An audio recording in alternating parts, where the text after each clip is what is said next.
오늘은 3월 28일입니다. 1969년 오늘 한 노인이 워싱턴 D.C.의 병원 침대에서 조용히 눈을 감았어요. 향년 78세. 심장이 수차례 그를 위협하다가 결국 그날 멈췄습니다. 그런데 이분이 어떤 분이냐면요. 역사상 가장 큰 군사작전을 지휘한 사람이에요. 2차 세계대전에서 연합군 전체를 총지휘했고 미국 대통령도 8년을 했습니다. 그런데도 많은 사람들이 이 이름을 들으면 그분 하고 조금 어렴풋하게 기억해요. 드와이트 D. 아이젠하워. 오늘은 이분 이야기를 해보려 합니다. 텍사스의 가난한 집안에서 태어난 평범한 청년이 어떻게 역사상 가장 큰 전쟁을 관리하게 됐는지, 그리고 대통령 자리에서 내려오면서 왜 그 유명한 경고를 남겼는지 시작해볼게요. 1890년 텍사스 데니슨 아이젠하워가 태어났습니다. 집안은 가난했어요.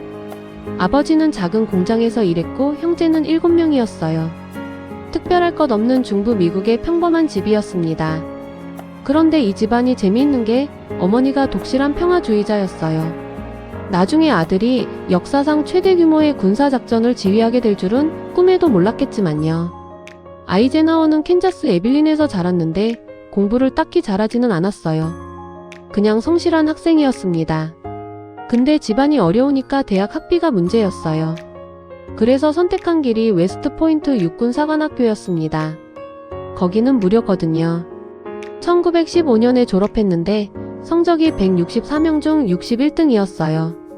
딱히 두각을 나타내지 않았습니다. 졸업 후 장교로 임관했는데 1차 세계대전 때는 전투에 나가지도 못했어요. 미국 내에서 훈련 담당으로 일했습니다. 그러다 20년대, 30년대를 거치면서 아이젠하워는 뭔가 다른 길을 걷기 시작했어요. 전장의 영웅이 아니라 참모였어요. 계획을 짜고 자원을 배분하고 사람들을 조율하는 역할이었습니다. 더글러스 맥아더 장군 밑에서 일하기도 했어요. 그 맥아더가 워낙 강한 사람이라 그 옆에서 일하는 게 쉽지 않았겠지만요. 군 경력 20년이 넘도록 아이젠하워는 크게 주목받지 못했습니다. 그런데 1941년 세상이 뒤집혔어요. 일본이 진주만을 공격하면서 미국이 2차 세계대전에 참전했습니다. 미국은 갑자기 두 개의 전쟁을 동시에 해야 했어요. 태평양에서 일본과 유럽에서 독일과 어마어마한 규모의 군사동원이 필요했습니다. 이때 육군 참모총장 조지 마셜이 아이젠하워를 불렀어요. 마셜은 이 사람의 능력을 오래전부터 눈여겨보고 있었어요. 전투를 잘하는 장군은 많아요. 근데 아이젠하워는 달랐어요. 전체 그림을 보고 서로 다른 사람들을 하나로 묶을 수 있는 사람이었거든요. 연합군이라는 게 생각보다 훨씬 복잡한 조직이에요. 영국군, 미군, 프랑스군, 캐나다군. 나라마다 자존심이 있고 장군마다 스타일이 달라요. 영국의 버나드 몽고메리 장군은 특히 자기 방식이 강했고, 미국의 조지 패튼 장군은 그 유명한 돌격형이었어요. 이 사람들을 한 방향으로 끌고 가야 하는 거예요. 아이젠하워가 바로 그 역할이었습니다. 1942년 유럽 총사령관, 1943년 북아프리카 이탈리아 작전 지휘, 그리고 1944년 역사상 가장 큰 군사작전의 총책임자가 됩니다. 노르망디 상륙작전 D-데이. 1944년 6월 5일 밤, 내일 새벽 15만 6천 명의 병사들이 프랑스 해안으로 쏟아집니다. 역사상 최대 규모의 상륙작전. 배 7,000척, 비행기 1만 2천 대. 그리고 이 모든 것의 책임자 아이젠하워는 그날 밤 작은 종이 한 장에 뭔가를 썼어요. 이 편지는 오랫동안 세상에 알려지지 않았습니다.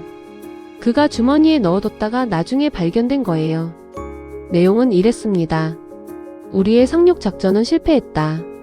이 작전을 선택하고 실행한 것은 나의 판단에 의한 것이며 비난받아야 한다면 나 혼자가 받아야 한다. 작전이 실패할 경우를 대비해서 미리 써둔 책임 성명서였어요. 생각해보세요.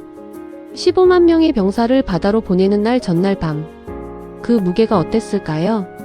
성공하면 역사에 남고 실패하면 15만 명이 바다에서 죽는 거예요.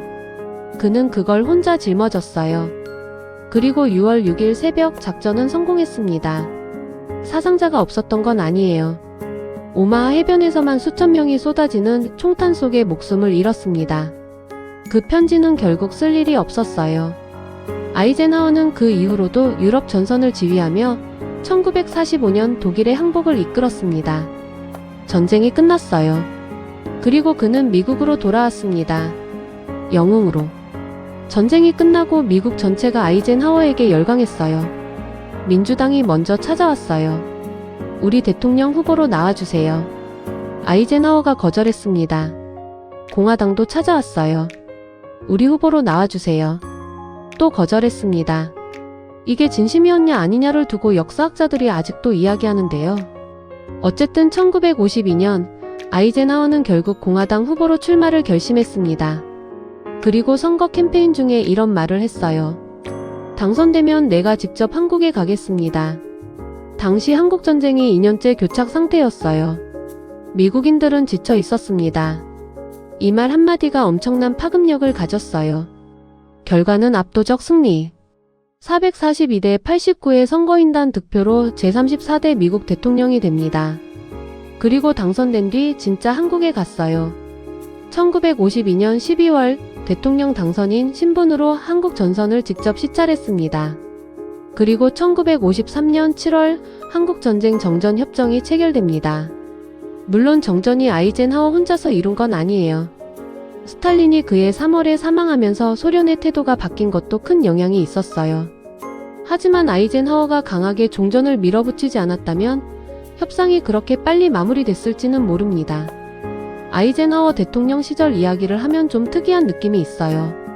드라마틱한 사건이 많지 않아요.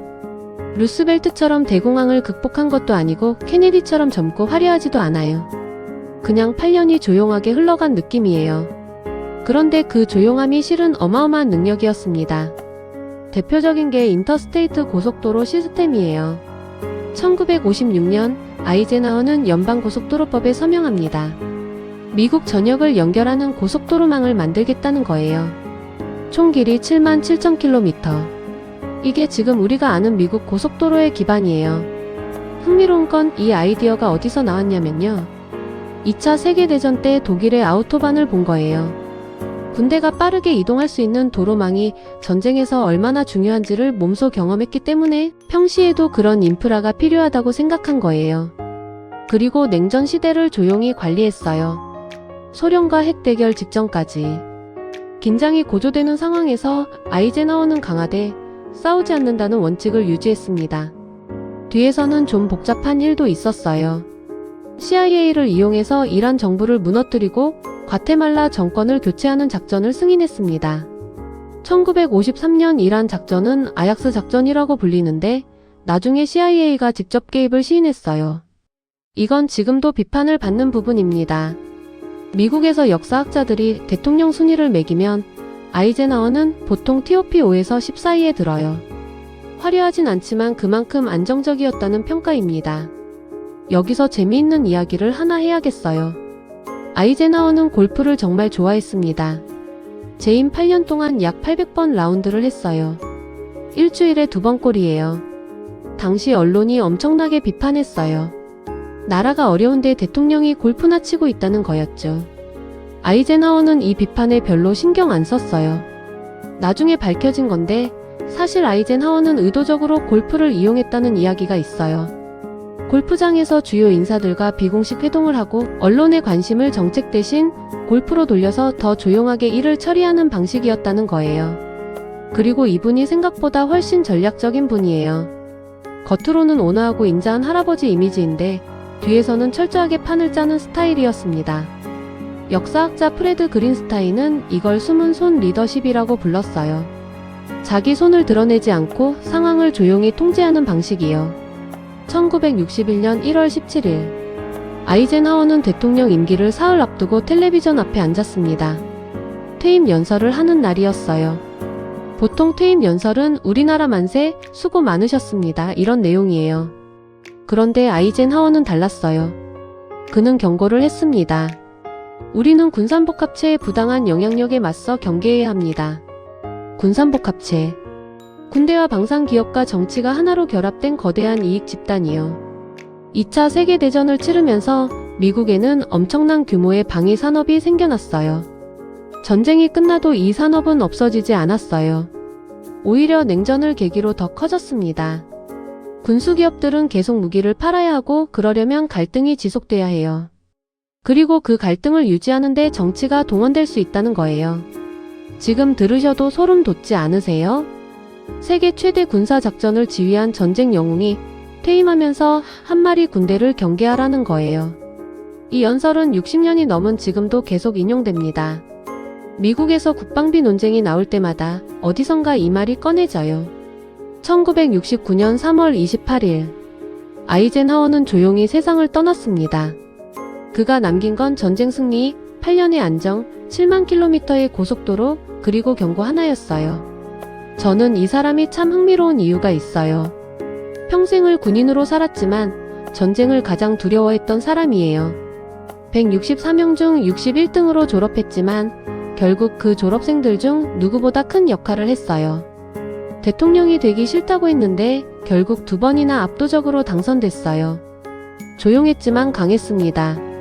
화려하지 않았지만 오래 남았습니다. 오늘도 시청해주셔서 감사합니다. 저는 보관소의 사서였고 내일 또 다른 이야기로 찾아오겠습니다.